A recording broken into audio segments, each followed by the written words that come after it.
Welcome to Founder Freedom, From Hustler to CEO, the podcast built for e-commerce entrepreneurs and small business owners who are ready to work less, earn more, and scale smarter. I'm your host, Stephen Palmer. Today's guest is Alexander Conklin, founder of Manhole Covers Direct, a company that's turned hyper niche side hustle into a serious B2B commerce engine. Alex shares how he carved out a profitable corner in an industry that no one thinks about until something breaks. Welcome, Alex. How are you doing today? Good. Thanks for having me. Yeah, you're very welcome. Can you tell us a little bit about the value prop about Manhole Covers Direct? Sure. It's pretty self-explanatory. We sell manhole covers, and people only need one every once in a while when something breaks, like you said. Right. That's pretty much it. First, I'd like to say they're the first people to bring manhole covers direct to consumer in the digital space. That about sums that up. Very nice. Yeah, it's a very unique product offering for sure, especially for e-commerce. Never would think about it, although a lot of the younger workers today are walking around with phones and they're going to be searching for stuff. Yep, that's the trick. Everybody's searching the internet for what they need now. That's, just riding the wave on that transition of as the older people retire who had catalogs, the newer people are coming in who are searching the internet. Right. And the manhole covers just happens to be something. Definitely something. What inspired you to kind of get into this Manhole Covers Direct brand? Yeah, it's a good question. We have a network of a bunch of different companies, family owned and operated. We have another business. We make similar products. So we're making manholes before this company started. Mm-hmm. And it's kind of like twofold. So I think we went into work on a Saturday one time. We used to be in Newark, New Jersey. Okay. And down the road, the church came to us and said, somebody stole our drain grates in front of our driveway. No one's going to be able to get to mass tomorrow on Sunday. Help us, right? So there were these long cast iron grates that people stole for scrap metal. Sure. And we were able to burn, material that we had. When I say burn, like it's plasma or laser cut size. And we even had to weld a little backup ring to make it flush with the surface, so it wasn't too low or too high. Mm-hmm. And we did that as like a charity thing. Like, hey, it's a church, can't really charge them. They were screwed in a pickle, so we helped them out. And so that kind of got me thinking about the idea for a while. And then I think it was a few days later, there was a huge snowstorm. We were stuck at work. I think there was a case of beer involved. Mm-hmm. And believe it or not, people were calling and saying, hey, my manhole cover's missing. The snowplow took it or it's stolen. I don't know. I got a giant hole in the ground. Like, can you help me? And they're calling us. And I said, hey, wouldn't it be a good idea if there was a website where people could go on and just put their sizes in and order a manhole cover? Yeah. So we went on GoDaddy and bought the domain, and the rest was history. Nice. That's the first story I've heard that involves beer. I love it. Oh, for sure. That's what gets the brain working sometimes, thinking about, and just taking that step of buying the domain randomly, spontaneously. That's the beer, Sure. The spontaneous. And was this done on your phone? No, it was on a computer. You got the computer out. Bravo. Like it. That's pretty cool. So when you were crafting out the brand, what major challenges or gaps did you see in the marketplace that led to the solid, I'm going to go for this? It happened slowly. I mean, we chose Manhole Covers Direct because, there's value having the name of your product in your name. Sure. In your URL. That was kind of one first step. You don't want to sell something and your name's totally random. It's harder to advertise, in my opinion. Yep. I also am lucky. I'm selling a product that people need.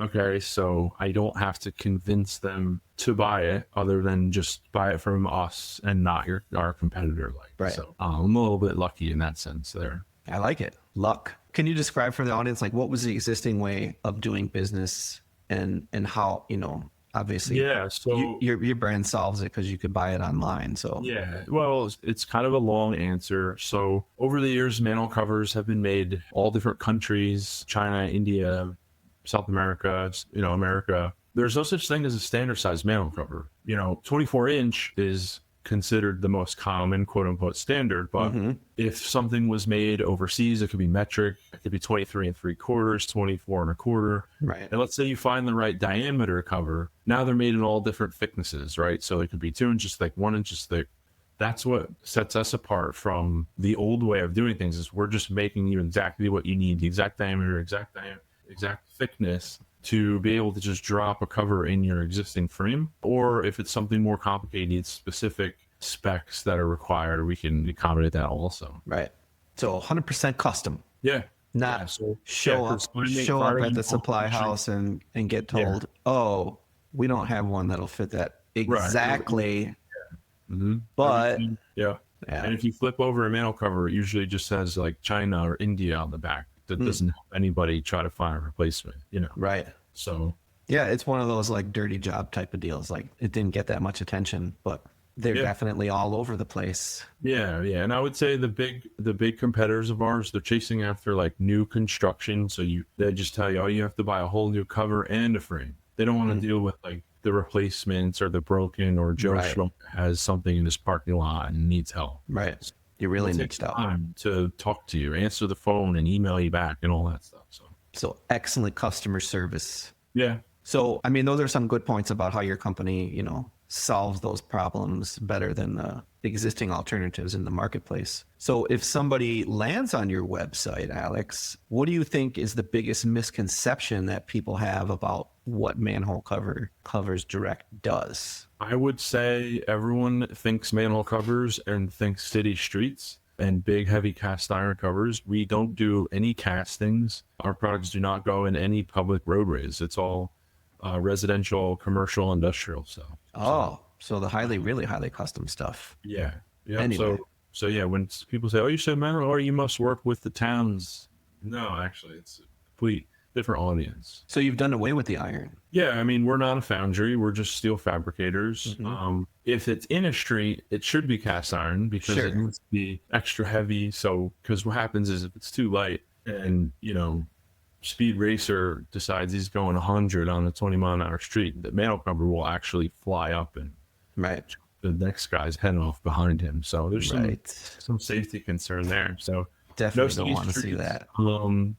Just low speed, low volume applications like parking lots, property management companies would, our target audience. That's what's different is people think city streets, but they don't realize, until you start looking around at parking lots and gas stations and that kind of thing, how many manhole covers there are that have nothing to do with city streets. Right. And truck docks. Yep. Everything that's low needs a drain today. Some residential stuff over their wells or their septics and that kind of thing. Nice. Never even thought of that. That's pretty interesting. So can you share like a customer success story or a mission success story that you're proud to wave your flag about?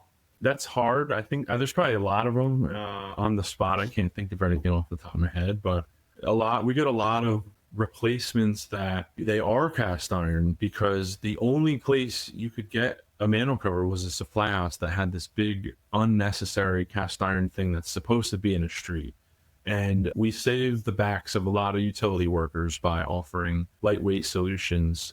So we'll swap out this big heavy thing for something lighter because it doesn't need the heavy traffic rating. Or if they have to access the underground frequently, like sometimes they do like 30-day inspections or whatever, we'll put a nice handle, easy, lightweight manhole cover to access. Nice. That kind of thing. So, we did a bunch of those recently. So that's top of mind. But, we also do like custom logos and artwork. If you want to put your last name on there or your business logo or whatever, we get creative with it as well. No, that's fun. Bring a little creativity into a really not so exciting niche. Yeah. Love it. Love it. So, do you see any trends that are up and coming that might be shaping the future of your brand? Well, as far as like marketing is concerned, we are also lucky that, again, we're selling a product that people need. Like, no one's just going to buy a manhole cover on a whim. They need it. But with all the changes happening and Google especially, like just being a real company, real people with real stories, real solutions, writing blogs and having project galleries about customers, and that's benefiting us. We don't have fake content or fluff on our website. It's all just real stuff, and that's all coming full circle to our advantage nowadays, which is nice to see. You got in early, which was smart. I have this thing I like to say. I've been doing digital marketing for over like 18 years, and usually at the end of the day when I'm kind of cranky or whatever, I'll always say to somebody nearby, the internet's just full of shit. Yeah. Well, who's going to clean that up? Yeah. Well, I mean, it's funny because that's what I was going to mention is like the SERP features on Google and all the AI, and it's taking sentences from blogs that we wrote, and we're like, I guess we're a credible source. So it's a little scary. And that's what we try to do. We try to write just like real facts, real answers to problems, and especially with AI, if they want to use us as a credible source, great. That's what we're here for. Well, you're feeding them because you probably don't have a whole lot of competition, so you are the credible source at this moment in time. Yeah, which is cool. You should do a Wikipedia page. Yeah, for your brand. I don't want to be too cocky, and I never claim to be a professional. We're all just trying our hardest, right? That's all. Yeah, that's true. So, do you have any advice that you could think about for other entrepreneurs that might be listening to this podcast? Yeah, I mean, first of all, surround yourself with good people, right? I have family and friends and just good, hardworking people helping us every day. And then we're always trying to push the limits with marketing and just be everywhere all the time. You try things, they don't work. Yep. Don't be scared to put some money and invest into marketing. And if it doesn't work, the next thing coming along might. Yep. The third one or the fourth one of them eventually is going to work. And also, like, don't force things that are unnatural. Like, I don't know how to explain it better, but things just occur. Like, there's a sustainable approach to business and marketing, and it should come naturally and easy. If you find yourself like struggling really hard and trying stuff that's just not working, you got to stop and pause, go back to the beginning, and just rethink your strategy. So, do something that's sustainable, and be careful not to love the idea of something, because sometimes the idea of something is a great idea, but like in your head, but doesn't mean it's a good idea. So be humble and stay grounded and just work hard every day and try everything all the time. Never stop. That's all. Nice. That's good stuff. It's good to hear you talk about don't be afraid to invest in marketing. Because you do have to do that to grow your business. Yeah. Of course, you're going to throw some dollars away here and there, but it's not going to be the end of the world. With Google, back when it was Google AdWords, I said, hey, I want to try this. So I made, a campaign, and I set the budget to $1 a day. Yeah. And every time I made a sale, I would double it. Nice. And so that trend went on for a while until there was no way to double it after a while. But I'm not going to say how much we spend there, but that's a big chunk of our marketing. I've spent $25,000 on engineers and software companies trying to make configurators and plugins and all the stuff for a website. It never panned out. But then you have stuff that was cheap and easy and works great, and just, you never know. And we try to be everywhere all the time, investing in every avenue of marketing, and anything that's new, I like to try it. Nice. That's awesome.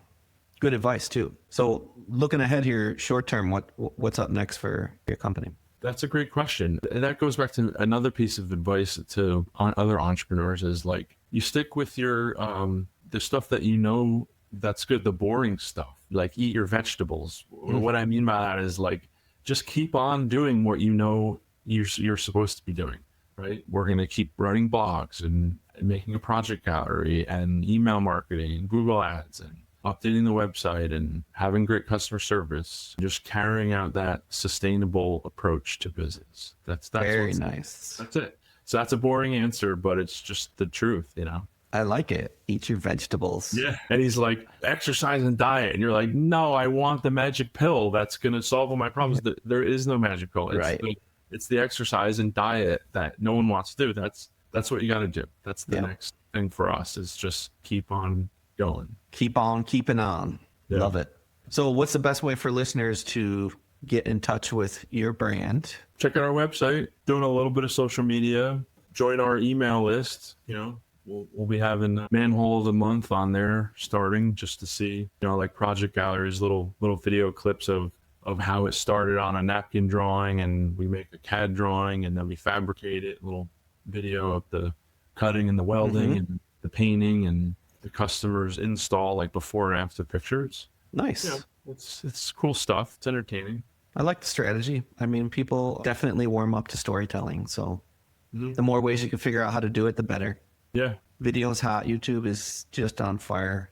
Yeah. That's awesome. So it's Manhole Covers Direct.com. That's it. Nice. And the socials that you are working, what would they be? Oh, good question. You're talking to like an old school, old man, although I'm only 34. I don't use any social media. So Oh, okay. you could get to it from the site there. No, I got you. It's in the footer. It's in the footer, folks. Yeah.